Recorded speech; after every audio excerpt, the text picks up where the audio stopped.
দোস্ত, আজকে ডাকাতি করব কোথায়? বারবার তো ডাকাতি করতে গিয়ে অন্যের প্রতিবাদের মুখোমুখি হচ্ছি।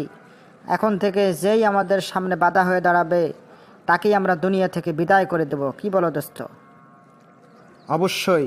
এখন থেকে আর কোথাও কারো বাধার সম্মুখীন হয়ে ফিরে আসা যাবে না। যেখানে যাকেই পাবো তাকেই দুনিয়া থেকে বিদায় করে দেব। তারপরে কপালে যা আছে হবে। আমাদের মিশন সাকসেস করতেই হবে। আমাদেরকে ডাকাতি করে সম্পদ নিয়ে আসতেই হবে। চলো আমরা যাই। দোস্ত, আজকেও কি রতনের ওখানেই যাব?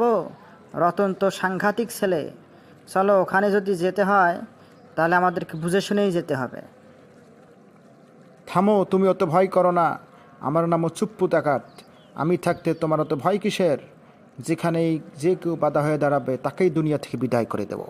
রতন ভাই, সুপ্পু ডাকাতেরও তো মনে হয় আজকেও আসবে।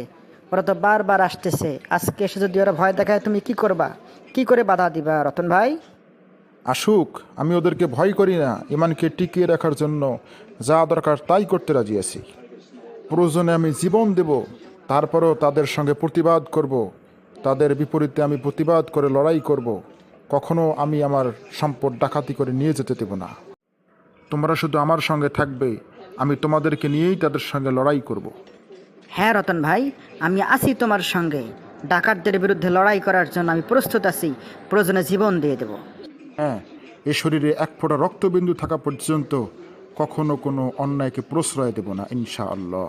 প্রিয় বন্ধুগণ, ভিডিওটি ভালো লাগলে আমাদের চ্যানেলটি সাবস্ক্রাইব করতে ভুলবেন না কিন্তু।